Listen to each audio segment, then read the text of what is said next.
जय सिया राम दोस्तों, कैसे हैं आप लोग। कुछ लोग कुछ करने के लिए डरते हैं। लोग सोचते हैं कि अगर सफलता नहीं मिली तो हमारा क्या होगा, लोग क्या कहेंगे, अपमान मिलेगा, ये हो जाएगा, वो हो जाएगा। दुनिया भर का लोग सोचते हैं और उस कार्य को करते नहीं हैं। हालांकि सारी सुविधाएं रहते हुए भी लोग कुछ करना नहीं चाहते हैं, क्योंकि वो डरते हैं कि अगर इसमें सफलता नहीं मिली तो लोग क्या कहेंगे।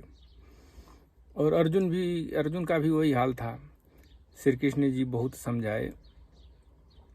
और कुछ लोग सोचते हैं कि हमको कुछ करना भी ना पड़े, बस आराम से भोजन मिल जाए, परिवार का व्यवस्था चलता रहे। बहुत से लोग ऐसे हैं जो यही सोचते हैं कि परिवार का व्यवस्था चलता रहे किसी तरह से और कुछ करना ना पड़े। तो वही चीज़ अर्जुन को भी प्रॉब्लम थी। अर्जुन भी कृष्ण जी से कह रहे हैं कि गीता भागवत अध्याय 3 का श्लोक 36 में अर्जुन कह रहे हैं कि हे कृष्ण, तो फिर यह मनुष्य स्वयं न चाहता हुआ भी बलात् लगाए हुए की भांति किससे प्रेरित होकर पाप का आचरण करता है। श्री कृष्ण भगवान कह रहे हैं कि रजोगुण से उत्पन्न हुआ यह काम ही क्रोध है। यह बहुत खाने वाला अर्थात भोगों से कभी न अघाने वाला और बड़ा पापी है। इसको ही तू इस विषय में बैरी जान। यानी रजोगुण क्या है? यानी आराम से भोजन मिलता रहे, आराम से परिवार चलता रहे, लोग आकर प्रणाम करें, अपने आप को सम्मानित महसूस हो, बस यही रजोगुण है। कुछ करना ना पड़े, सारा काम ऐसे ही होता रहे, इसी को रजोगुण कहते हैं।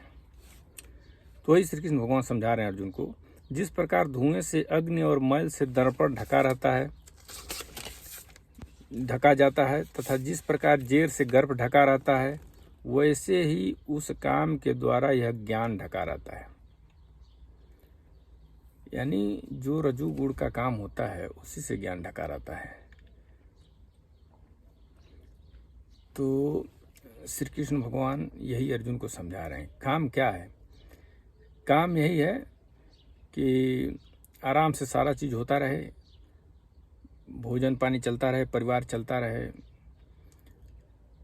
कुछ करना ना पड़े, बस। तो फिर श्री कृष्ण जी कह रहे हैं, और हे अर्जुन, इस अग्नि के समान कभी न पूर्ण होने वाला काम रूप ज्ञानियों के नित्य बैरी के द्वारा मनुष्य का ज्ञान ढका हुआ है। इंद्रियां, मन और बुद्धि, ये सब इसके वासस्थान कहे जाते हैं।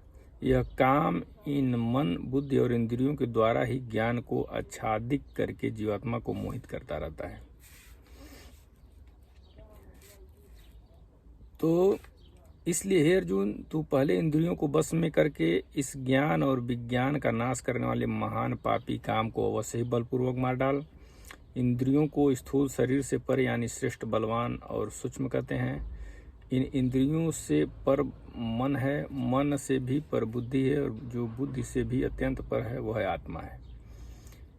यानी श्री कृष्ण भगवान कह रहे हैं, ये जो इंद्रियां हैं वो शरीर से भी ताकतवर है। शरीर से ताकतवर इंद्रियां हैं, और इंद्रियों से ताकतवर मन है, और मन से भी ताकतवर बुद्धि है, और बुद्धि से भी ताकतवर आत्मा है। अगर देखिए, इंसान कुछ भी करने जाता है तो अंदर से अगर गलत करेगा तो अंदर से उसको ये बात जरूर मालूम रहेगी कि वो गलत कर रहा है। यानी आत्मा प्रेरित करती है कि यह गलत हो रहा है, लेकिन मन उसका चंचल है, मन कुछ भी अंट-शंट काम कराता है। तो मन को कंट्रोल करने के लिए बुद्धि है। अगर आदमी बुद्धि से काम ले तो मन पे कंट्रोल कर सकता है, और वह अंदर की आवाज़ सुने, आत्मा का आवाज़ सुने। मन तो सुनता ही आत्मा का आवाज़, लेकिन मन चंचल है, वो अनाप शनाप ही करता है। तो उसको, मन को बुद्धि से कंट्रोल किया जाता है। जब बुद्धि से आप मन को कंट्रोल करेंगे और आत्मा की बात सुनेंगे तो अच्छे कार्य होंगे। तो वही श्री कृष्ण जी बता रहे हैं। तो इस प्रकार बुद्धि से पर अर्थात सूक्ष्म बलवान और अत्यंत श्रेष्ठ आत्मा को जानकर और बुद्धि के द्वारा मन को बस में करके हे महाबाहो तो इस काम रूप दुर्जय शत्रु को मार डाले। श्री कृष्ण जी खुद अर्जुन को कह रहे हैं कि जो काम वासनाएं होती हैं, जो रजोगुण के संदर्भ में श्री कृष्ण जी बता रहे हैं, तो ये सब काम रूपी क्रिया को मार डालना श्री कृष्ण जी अर्जुन को कह रहे हैं। जब काम रूप क्रिया को मार डालोगे तभी आदमी जीवन में सक्सेस होगा, चाहे कहीं भी हो। जब तक आदमी के अंदर त्याग और बलिदान नहीं रहेगा वो आदमी सक्सेस नहीं होगा। सक्सेस होने के लिए बहुत कुछ त्यागना पड़ता है इंसान को। भगवान के शरण में जाना चाहिए और जो अनाप शनाप चीज़ें हैं तो चलती ही रहेंगी, उसे त्याग देना चाहिए और एक कर्म पथ पर आगे बढ़ना चाहिए भगवान का आश्रय लेकर, तो आदमी जरूर कुछ न कुछ लायक हो जाता है। डरना नहीं चाहिए ज़िंदगी में, आगे बढ़ने के लिए डरना नहीं चाहिए। अब यह नहीं है कि अब यह हम नहीं कह रहे हैं कि आगे एक जहरीला सांप है और आप उसको लांग कर चला जाए, ऐसा बात नहीं है। लेकिन हमारे कहने का मतलब यह है कि जीवन पथ पर गृहस्थ आश्रम में अगर आप हैं, चाहे किसी भी आश्रम में हैं, अगर परिवार चलाना है, माँ बाप को देखना है, घर बनाना है, तो आपको कुछ न कुछ ऐसा करना पड़ेगा जिससे आर्थिक स्थिति सही हो जाए। तो उसके लिए संकोच नहीं करना चाहिए। अगर आप आर्थिक स्थिति सही करना चाहते हैं तो आपको मेहनत करना चाहिए, ऐसा कार्य करना चाहिए कि जिससे कुछ पैसे मिलें, जिससे घर चले अच्छे से, सामाजिक व्यवस्था बना रहे, अर्थव्यवस्था बना रहे अपने घर का, ऐसा कार्य करना चाहिए। और साथ में भगवान के शरण में रहना चाहिए जिससे भगवान का आशीर्वाद मिलता रहे और मोक्ष तक आदमी चला जाए।